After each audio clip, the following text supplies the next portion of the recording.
Salut à tous les amis parieurs, j'espère que tout le monde pète la forme. On se retrouve pour une vidéo où on va récap ensemble le mois de février.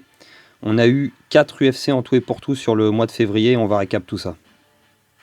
Avant tout, n'hésitez pas à vous abonner les frérots, à lâcher un petit pouce bleu pour donner de la force. Vous pouvez retrouver sur les réseaux sociaux, les liens sont dans la description de la chaîne pour tous les tickets gagnants. N'hésitez pas à les regarder. Merci d'ailleurs à tous ceux qui prennent le temps de le faire, je vous remercie 1000 fois les frérots.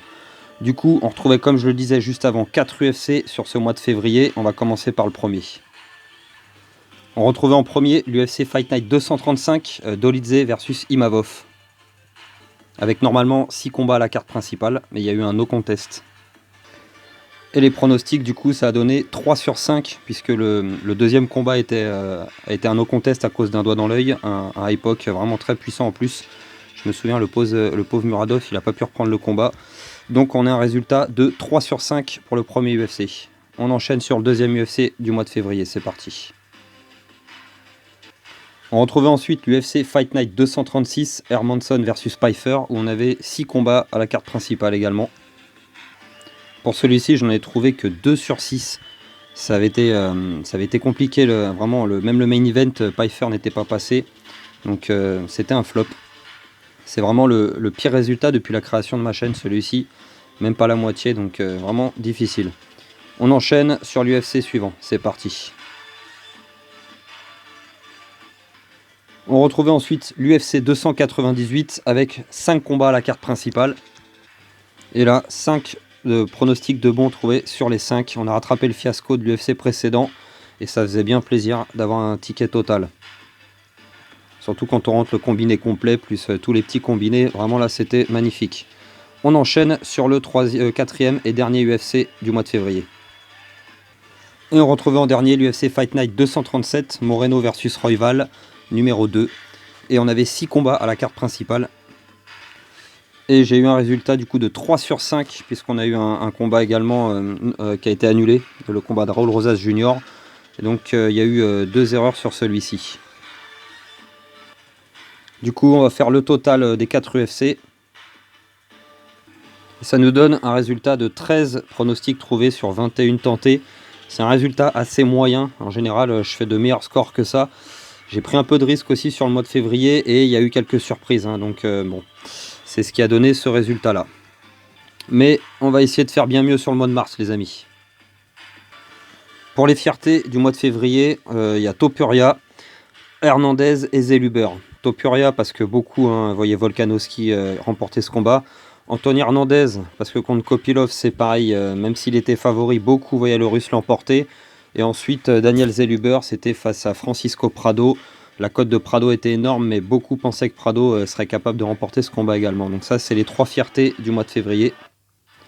Ensuite, après les fiertés, viennent les regrets. En premier, Drew Dober. Drew Dober contre Renato Moicano. Un peu de regret d'avoir choisi un striker.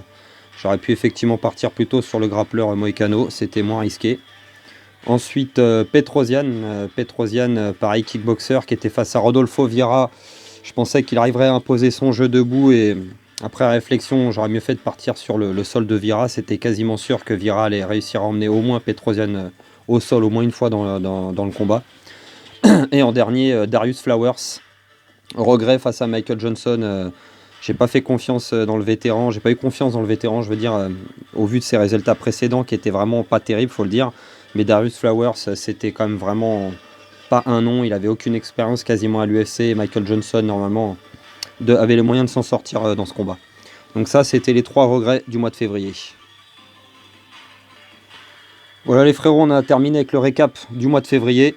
Le résultat est assez moyen effectivement, mais bon, on va faire mieux le mois prochain. Faut pas oublier aussi que bien sûr, sur ma chaîne, je prends des risques. Je pronostique tous les combats des cartes principales et j'assume les résultats derrière. Vous pouvez remarquer que la plupart des grandes chaînes qui font de l'analyse et de la pronostic sont souvent à 2 et ne prennent souvent pas le même choix de résultats. Ce qui fait que si vous suivez leur chaîne et vous essayez de vous faire une idée pour le bon pronostic et qu'au final ils vous donnent 2 résultats différents, c'est vrai que ça aide pas beaucoup. Moi je suis tout seul à faire les vidéos, je suis tout seul à faire les pronostics et forcément après il faut assumer les résultats.